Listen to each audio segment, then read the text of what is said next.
Assalamualaikum warahmatullahi wabarakatuh. Jumpa lagi dengan saya di channel Gusman Garden. Jadi siang ini kita akan melaksanakan pemupukan ya, pemupukan alpukat. Nah, saat ini kita menyiapkan pupuk petroganik ya, karena memang untuk kompos itu sekarang musimnya porang ini sangat susah kita mencari, sehingga solusinya adalah petroganik ya. Untuk takaran tiap pohon ini kira-kira nanti adalah sekitar 2 ember apa itu? Cor itu ya. Nah, yang warna oranye itu. Nanti bisa kita lihat untuk videonya. Oke, selamat menyaksikan. Ya, bisa kita saksikan pemirsa. Jadi pada siang ini kita melaksanakan pemupukan ya. Dapat kita saksikan bahwa kita membuat lubang melingkari dari pohon ya, pohon yang akan kita pupuk ya. Kedalaman kalau saya ini biasanya sekitar 1 kilan ya, bisa sekitar 25 cm lah ya, 25 cm. Itu melingkar pada tajuk paling luar ya, tajuk luar daun ini. Nah, setelah kita buat melingkar seperti itu, kita isi dengan pupuk. Kebetulan saat ini untuk mencari pupuk kandang atau pupuk kompos dari kohe kambing itu sangat susah ya di sini, karena daerah Madiun ini lagi viral tanaman porang ya.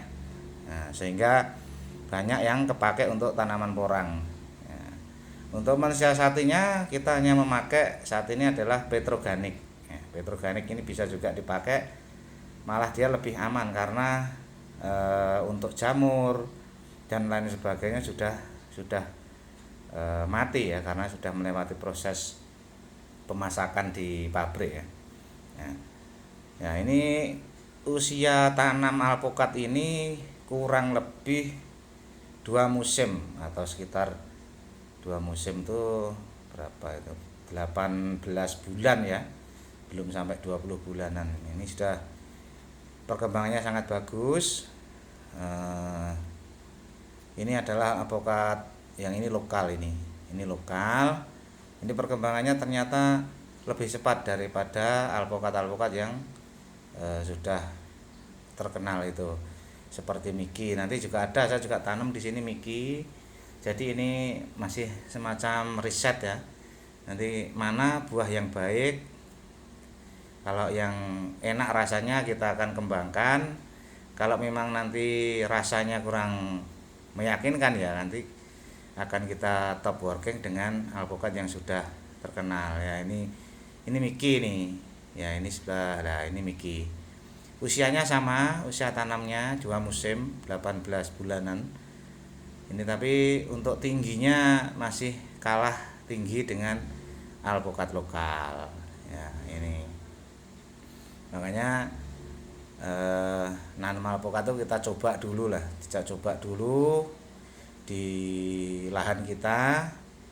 Oh, kalau memang bagus lokal ya kita lanjut lokal. Kalau memang bagus yang Miki ataupun alligator, nanti juga kita bisa top working. Yang penting tanam dulu. Jadi jangan hanya aku mau nanam apa ya, mau nanam, mikir terus akhirnya malah nggak jadi nanam. Yang penting nanam dulu. Kalau memang nanti rasa ataupun kualitasnya kurang bagus ya kita top working aja. Dari hasil top working biasanya setahun itu sudah ada yang berbuah ya. Itu pengalaman dari teman-teman yang ada di lapangan ya. Ya, ini lokal, ini alpukat lokal. Nah, seperti ini perkembangannya. Ini juga lokal. Tingginya sudah sekitar 3 meter atau 2,5 meter sampai 3 meter. Nah, ini untuk tanahnya keras sekali nih, karena memang sudah kemarau menjelang musim hujan ini, makanya segera kita kasih pupuk. Nanti ketika turun hujan pupuk bisa meresap ke akar ya. Jadi saya pemupukan biasanya 1 tahun ini 2 kali. Sebenarnya yang lebih bagus lagi itu ketika sudah hujan mamanya sekali ya, sehingga tanahnya sudah agak empuk. Ya, tapi ya namanya kadang waktu kita itu juga dibagi-bagi sehingga ini belum hujan sudah saya kasih pupuk. Kalau bahasa sini ya ngesangi, ya ngesangi. Ngesangi itu menyongsong musim hujan. Nah, ini biasanya saya melaksanakan tuh ketika awal musim hujan dan akhir musim hujan atau menjelang kemarau. Itu kita laksana pemupukan. Nah, ini jangan lupa juga dikasih campuran NPK 1616 itu. Jadi saya pernah nyoba pakai urea, itu ternyata apa itu, daunnya itu banyak yang menguning ya, mungkin overdosis atau bagaimana, tapi memang urea itu kalau menurut saya itu panas sih ya. Nah, beda dengan NPK Mutiara yang 1616 itu, dia ibaratnya kena kena pohonnya itu nggak apa-apa ya, kena pohon aja nggak apa-apa. Saya pernah ya nggak sengaja tapi kan, oh ternyata nggak apa-apa. Makanya dia lebih aman untuk mungkin pemula atau lain sebagainya, sehingga pakai aja NPK Mutiara. Untuk perkembangan juga lebih mantap ini ya. Sementara kalau NPK Mutiara biasa saya tabur di atasnya, di atas. Kalau ini tadi saya kasih sedikit-sedikit dicampur tadi dengan petroganik tadi begitu. Jadi NPK Mutiara itu menurut saya ya bagus. Jadi kita mengkombinasi antara organik dan kimia.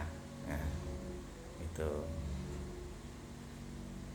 Nah, ini lokal juga ini. Ini kebanyakan lokal di sini nih.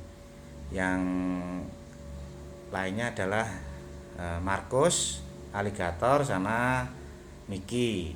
Ya, nanti kita lihat mana yang paling enak, mana yang paling bagus. Yaitu nanti yang akan kita kembangkan selanjutnya nanti di top working. Jadi saya hanya menyarankan untuk teman-teman yang pengen menanam alpukat, monggo nggak usah ragu-ragu, tanam dulu aja. Nanti kan bisa di top working kalau memang nggak sesuai dengan harapan itu. Ini kalau kita bandingkan dengan cengkeh, ini saya juga ada lahan cengkeh. Ini sebenarnya hasilnya itu lebih menjanjikan alpukat ini kalau melihat harganya saat ini. Nah, cengkeh itu sempat kemarin basah itu harga cuma 15.000 di sini nih. Nah, itu untuk ongkos petik aja kita masih harus keluar dari kantong. Ini. Ya, kalau alpukat mungkin paling murah sekilo mamanya 10.000 atau 15.000 kan masih lumayan. Kalau satu pohon mamanya bisa 20 kilo gitu aja. Kalau kita punya 100 pohon kan sudah lumayan dengan harga 50.000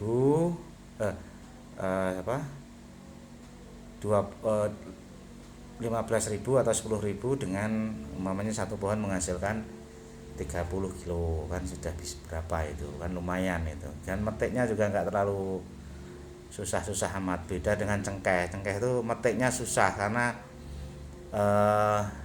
adanya di ujung-ujung daun itu makanya ya kita semua tanam aja, cengkeh juga tanam, alpukat kita tanam, pisang kita tanam, terus durian. Jadi kalau bisa itu, kalau orang Jawa zaman dulu itu opo-opo duwe ya, semua itu kita harus punya, sehingga ketika mungkin komoditas cengkeh lagi anjlok harganya, kita masih punya alpukat. Kalau alpukat anjlok kita masih punya durian, makanya seperti itu. Jadi orang dulu itu kan seperti itu. Jadi jangan hanya satu varietas tapi bisa macam-macam tanaman yang kita tanam. Namun untuk lahan yang ini kita tanam semuanya alpukat ada, durian ada 4 itu, durian musangking ya.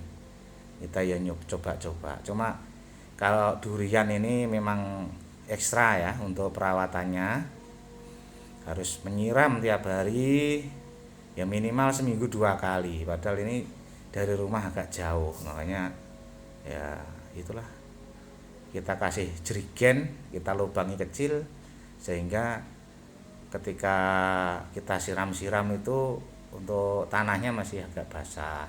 Itu trik kita. Jadi dikasih jerigen 5 liter itu di lubang kecil, atau mungkin pakai bekas air mineral yang 1,5 liter itu di lubang kecil gitu aja. Ketika kita siram-siram, setelah siram-siram dikasih itu air jerigen itu, baru nanti 6 atau 5 hari kemudian kita datang lagi, biasanya masih basah. Nah, itu tips kita. Ya kalau yang modern ya pakai selang drip itu, tapi biayanya mahal. Kita nggak usah mikir yang muluk-muluk, yang penting action dulu. Nah, action aja dulu. Kalau muluk-muluk mikir wah ini biayanya besar, selang drip aja semeter sudah berapa, kerannya berapa, kincirnya berapa, walah nggak jadi nanam nanti. Nah itu saya pakai manual aja itu terlihat selang hijau itu. Nah itu manual, itu satu dim itu besarnya. Jadi dari sumber saya tampung di penampungan air itu, kita bikin terpal kita bentuk kolam, terus kita ambil. Terima kasih, sampai jumpa kembali. Assalamualaikum warahmatullahi wabarakatuh. Jangan lupa like dan subscribe. Selamat siang.